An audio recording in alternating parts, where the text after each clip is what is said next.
Pro 3 Jaringan Berita Nasional. Iya, pendengar, Anda masih menyimak Indonesia Menyapa Sore, masih ditemani oleh saya Puspita Ayu. Kementerian Pendidikan, Kebudayaan, Riset, dan Teknologi atau Kemendikbudristek belum mau menghentikan seleksi mahasiswa baru yang dilakukan kampus lewat jalur mandiri, meski terungkap kasus suap di Universitas Lampung atau UNILA. Direktur Jenderal Pendidikan Tinggi Kemendikbud Nizam mengatakan seleksi mandiri diiringi praktek suap yang terjadi di UNILA tidak bisa disamakan dengan kampus lain. Nah, setelah kejadian ini, pendengar, perlukah memang seleksi jalur mandiri masuk PTN dihapuskan? Saya telah bersama dengan pemerhati pendidikan dari Center for Education, Regulation and Development Analysis atau CERDAS, Indra Karismiaji. Selamat sore, Pak Indra. Selamat sore Mbak Puspita, apa kabar? Agak sedikit flu ya sore hari ini, tapi mudah-mudahan tidak mengurangi semangat Pak Indra buat ngobrol-ngobrol di Pro 3 RRI. Pak Indra, tetap semangat dong. Amin. Begitu kalau menemani pendengar, apalagi ngobrolnya soal pendidikan, semangat banget. Makanya saya mau tanya langsung sama Pak Indra, jalur mandiri itu masih efektif nggak sih untuk misalkan untuk benar-benar mengetes mereka-mereka yang mampu atau tidak untuk menempuh pendidikan di PTN yang diinginkan? Oke, kalau kita fokusnya ke sistem seleksinya, jadi apalagi secara spesifik jalur mandiri, itu seolah-olah kita sedang lihat rumah kita bocor, kemudian yang kita cari adalah ember untuk nampung air yang bocor itu. Okay. Padahal kalau kita lihat atap rumah kita, itu udah lapuk. Udah lapuk. Memang harusnya atapnya itu betul-betul dihancurkan, kita ganti pakai baja ringan, memang harus diperbaiki. Jadi solusinya bukan solusi mikro, tapi solusi makro. Jadi terus terang kalau kita bicara kecurangan dalam sistem seleksi perguruan tinggi negeri, itu nggak cuma sekarang, nggak cuma di UNILA saja. Dari zaman saya SMA, ini bicara 30 tahun yang lalu nih Mbak, udah dengar beritanya kan. Jadi problematikanya bukan di masalah sistem seleksinya, tapi sistem pendidikannya yang masih dirombak total. Oke. Dan masalah ini pun nggak berhenti di perguruan tinggi kan? Iya. Masuk SMA negeri aja, itu juga jualan bangku.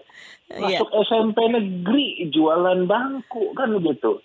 Yang ujungnya adalah ini betul-betul kebalikan dari proses pendidikan.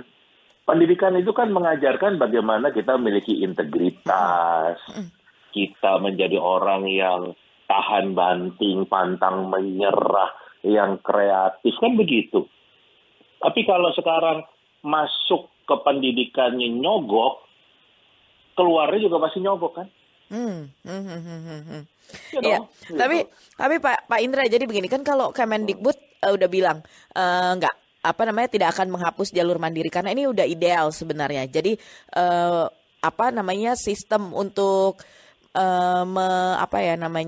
menjadi pintu masuk PTN itu kan ada 3 pintu kan begitu. Nah, jalur mandiri ini salah satunya. Ini udah ideal sebenarnya. Berarti kalau menurut Pak Indra, kalau misalnya secara keseluruhan harus diperbaiki, kita mulai perbaikannya dari mana? Definisi ideal menurut Kemendikbud itu apa? Karena kalau kita menggunakan standar, ya kan, yang harus dipakai, sistem seleksi perguruan tinggi negeri ini ujungnya harus mencerdaskan kehidupan bangsa. Ya nggak? Karena kan amanat konstitusi mengatakan mencerdaskan kehidupan bangsa. Nah, kalau yang timbul adalah justru model yang koruptif seperti ini, apakah itu indikator mencerdaskan kehidupan bangsa? Itu aja pertanyaannya. Ya kan? Itu pertanyaan sederhana kan gitu. Jadi apapun program yang dibuat Kemendikbud, ujungnya kan harus bangsa yang cerdas kan? Nah, sistem yang seperti ini, dan tadi saya katakan, ini juga saya yakin 100% terjadi juga di PTN yang lain, cuma nggak ketangkep aja. Iya. Ya, itu saya yakin kan begitu. Cuman karena saya ngelihat yang di SMA aja juga jualan bangku kok kan gitu. Yang di SMP aja itu terjadi faktanya tadi lapangan, dan itu yang membuat mutu pendidikan kita salah satu yang terburuk di dunia. Jadi sekali lagi nggak bisa ini solusinya solusi mikro, nggak bisa cuman pendekatannya bikin aturan begini nanti dikasih hukuman begini, enggak. Sistem pendidikannya harus dirombak total. Pak Indra, reformasi nggak cukup, harus revolusi. Gini, Pak Indra, tapi kondisi real semacam ini sebenarnya tertangkap tidak sih oleh mata atau telinga dari Mendikbud? Ya, Mendikbudnya nggak pernah sekolah di Indonesia, mungkin nggak tahu ada kejadian seperti ini. Jadi ya kan? Bagaimana proses? Tapi kan Mendikbud pasti punya bawahan nih, punya secara sistem kan dia pasti punya kaki-kaki di bawahnya begitu. Nah, apa itu juga tidak berjalan kemudian untuk menyampaikan info ini ke beliau?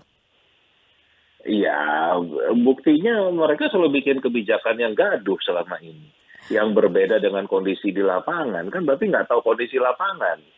Gitu. Jadi memang buat orang yang biasa tinggal di luar negeri, satu hal yang aneh, ya kan?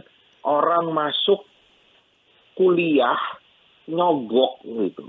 Orang masuk SMA nyogok, SMA-nya negeri boleh. SMA negeri, SMP negeri yang gratis. Bayangin loh, masuk ke sekolah yang gratis nyogok, kan kalau buat orang asing aneh. Gitu loh. Ini mendingan uang nyogoknya buat bayar sekolah. Nah, kan gitu, mendingan sekalian sekolah internasional. Tapi sekalian ada pride-nya katanya kalau masuknya negeri di beberapa daerah kan begitu tuh. Di beberapa wilayah kan begitu. Kayaknya SMA negeri itu masih lebih gengsi lah begitu ketimbang swasta, meskipun event itu swastanya mahal. Nah, kita ini mau nyari cerdas, mau nyari gengsi. Kan balik lagi tadi sistem pendidikan kita mau mengarah ke gengsi yang tinggi atau secara nyata memang mencerdaskan bangsa ini. Ya kan itu. Jadi yang saya katakan sistem pendidikan itu termasuk edukasi ke masyarakat, edukasi ke orang tua kan gitu. Jadi apa yang dilakukan oleh orang tua dengan cara yang koruptif seperti ini, alih-alih mereka berpikir sedang membantu masa depan anaknya, sebetulnya menghancurkan. Iya, Pak Indra, begini.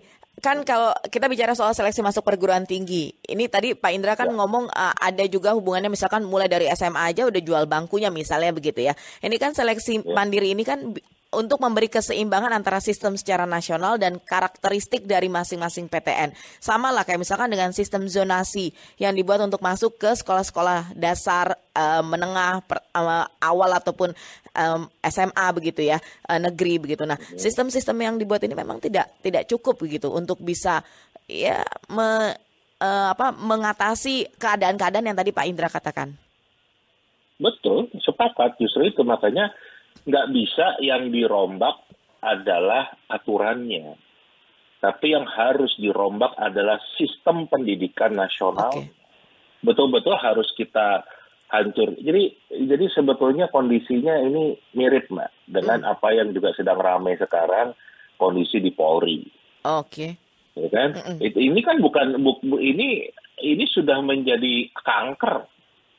Dan kita hal-hal yang seperti kan kita dengar semua selama ini seperti apa kan. Di pendidikan juga sama, ini sudah menjadi kanker yang akut, mungkin di stadium 4, di kemoterapi itu nggak bisa kan. Gitu. Jadi butuh keberanian untuk kemudian mengangkat itu, membuang itu dari tubuh kita supaya akhirnya nggak menggerogoti yang lain, begitu Pak Indra ya? Nah, kita punya momentum yang bagus nih Mbak. Revisi Undang-Undang Sisdiknas, Sistem Pendidikan Nasional, sudah masuk program legislasi nasional. Jadi pas nih, kita sudah lihat. Langkahnya bisa dari situ awalnya berarti, begitu Pak Indra ya? Harus dari situ, justru kita butuh dukungan masyarakat untuk mengawal bagaimana proses revisi Undang-Undang Sisdiknas ini supaya nggak jadi undang-undang yang tiba-tiba disahkannya jam 2 pagi.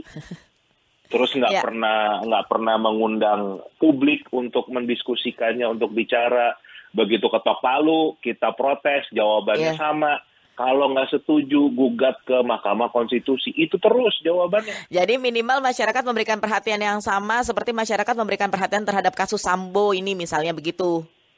Nah, kan kita bisa lihat bagaimana dorongan masyarakat ternyata bisa mendorong sebuah proses perbaikan. Baik, gitu. Pak Indra, saya sebenarnya masih ingin berbincang tapi waktunya waktunya sudah habis. Jadi terima kasih sudah berbincang dengan Pro 3 RRI sore hari ini. Terima kasih untuk penjelasannya. Kita sama-sama mulai sekarang berarti kita kawal terus di revisi Undang-Undang Sisdiknas. Begitu ya Pak Indra ya? Cocok, semangat. Baik. Kami butuh dukungan masyarakat untuk mengawal undang-undang yang akan menentukan masa depan bangsa. Baik, selamat sore. Sukses terus Pak Indra. Demikian mendengar pemerhati pendidikan dari Center for Education Regulation and Development Analysis, Cerdas, Indra Karismiaji.